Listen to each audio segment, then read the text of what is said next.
안녕하세요, 어바웃테크입니다. 웹 개발을 시작하기 전에 제가 간략하게 웹이 어떻게 탄생했고 어떻게 사용되고 있는지 그 역사를 조금 알아보면 재미있지 않을까 싶어서 영상을 찍게 되었습니다. 간단하게 알아보는 웹의 역사입니다. 제가 흔히 웹이라고 하면 WWW를 기억하죠. 월드와이드 웹의 약자입니다. 월드와이드 웹은 팀 버너스-리라는 분이 창시를 하셨는데요. 인터넷에 접속한 사람들이 정보를 공유하고 저장할 수 있는 공간으로 현재 사용되고 있습니다. WWW는 인터넷이라는 국제 정보통신망 인프라 위에서 작동하는 서비스고요. 1991년에 최초로 등장하게 되었습니다. 이 월드와이드 웹이 등장한 지 30년이라는 세월이 흘렀는데요. 그동안 굉장히 많은 발전이 이루어졌습니다. 최초에 월드와이드 웹이 등장하게 된 배경은 다들 아시다시피 냉전 시대에 이 러시아가 인공위성을 개발하게 되면서 냉전 시대에 극도로 긴장된 상태가 조성됩니다. 냉전 시대에 러시아의 라이벌이었던 미국은 인공위성을 개발한 러시아에 긴장을 하게 됐고요. 위협을 느낀 미국은 ARPA라는 부서를 만들어서 이 핵무기를 대비해서 정보를 안전하게 전송할 수 있는 무언가를 만들어야 됐습니다. 대비를 하자라고 결심을 했고요. 이렇게 등장한 기술이 ARP, ANET, 알파넷입니다. 알파넷은 흔히 민간용과 군사용으로 나뉘었는데요. 민간용 네트워크가 현재 인터넷의 모습으로 발전하게 됩니다. 실제 웹을 개발한 팀 버너스-리는 유럽 공동 원자핵 연구소에서 근무하면서 인터넷에서 돌아가는 작동하는 월드와이드 웹을 개발하게 되면서 W3C라는 재단을 설립해서 웹의 표준을 만드는데 힘을 쏟고 있습니다. 팀 버너스-리가 월드와이드 웹을 개발한 후에 이 월드와이드 웹의 사용권, 월드와이드 웹뿐만 아니라 HTTP 프로토콜, URL 등의 인터넷에서 저희가 아직까지도 사용하고 있는 기본 기술들을 개발을 하고 표준화를 진행을 했고요. 하지만 팀 버너스-리는 이 기술들에 대한 특허권을 신청하지 않고 모든 기술을 무료로 풀어버립니다. 그리고 저희가 알다시피 구글, 네이버, 카카오, 아마존 등의 대기업들이 탄생하게 되죠. 자, 그러면 첫 번째 처음 등장했던 웹의 모습을 한번 볼까요? 미국 일리노이 공고대학의 NCSA라는 곳에서 1993년 GUI 기반의 최초 웹브라우저 모자이크를 출시합니다. 이런 모습이었고요. 저희가 지금 알고 있는 웹과 큰 틀은 다르지 않지만 굉장히 투박한 디자인과 흔히 프론트엔드에서 볼 수 있는 사용자 친화적인 UX가 들어가 있지 않습니다. 자, 이후에 1994년도 모자이크가 이 넷스케이프라는 곳으로 발전을 합니다. 모질라 재단에서 만들었고요.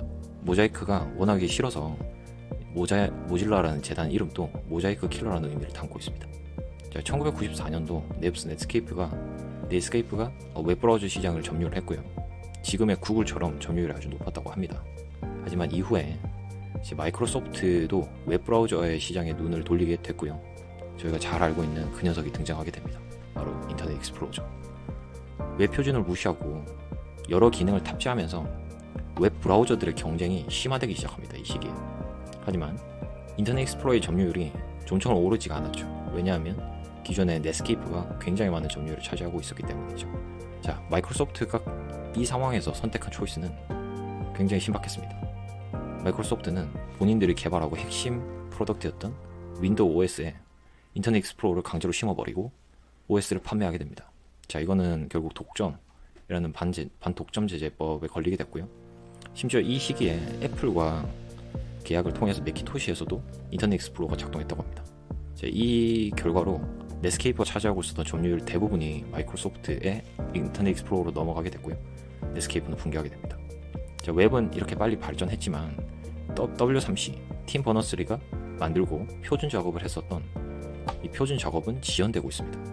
따라서 어떤 결과물을 내고 좀 더 다이나믹한 기능을 탑재하고 싶었던 개발자들은 표준 작업이 지연되자 플러그인 형식으로 다양한 형식의 추가 기능을 추가하게 되고요. 저희가 알고 있는 플래시나 액티브엑스 등의 이 괴물 기능들이 등장하게 됩니다.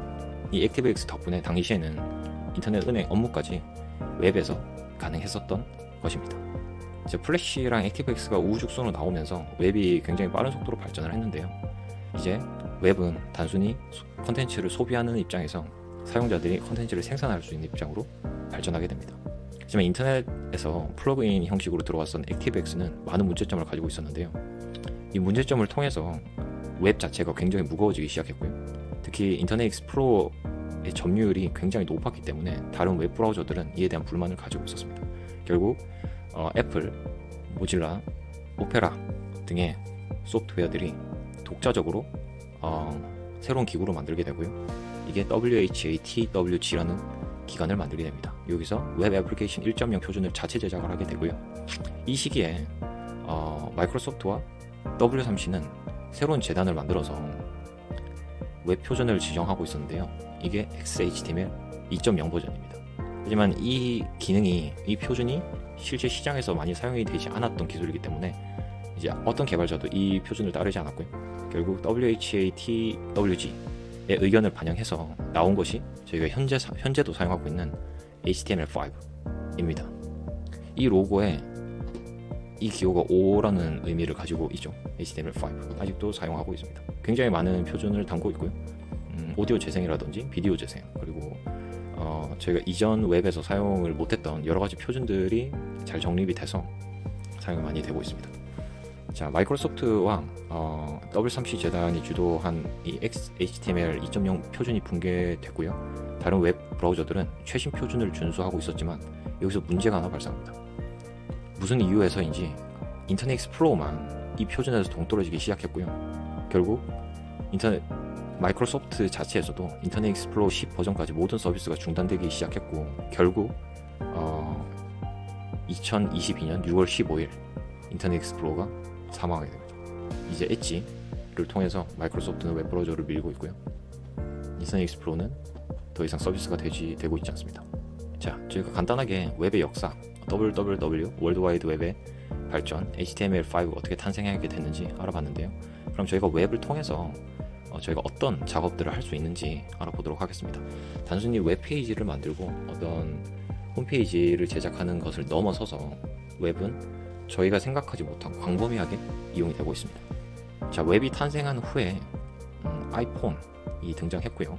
이제 스마트 TV가 나오고 있어서 저희가 사용하고 있는 이제 아파트 컨트롤 패널이라든지 TV에서도 저희는 컴퓨터처럼 사용을 할 수 있게 됩니다. 이게 가능한 이유가 해당 디바이스에 프로그램을 작동시킬 수 있는 OS가 올라가기 때문입니다.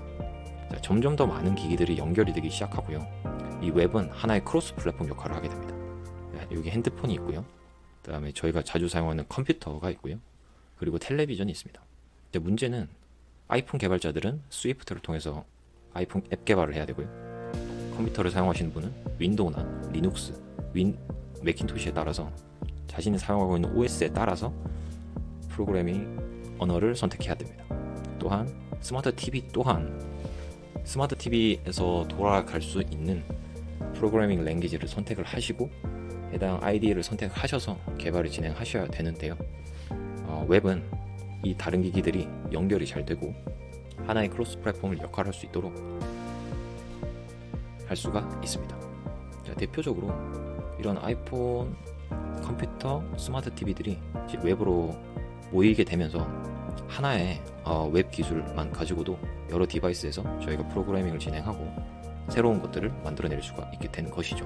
자, 대표적으로 일렉트론이라는 엔진이 있습니다.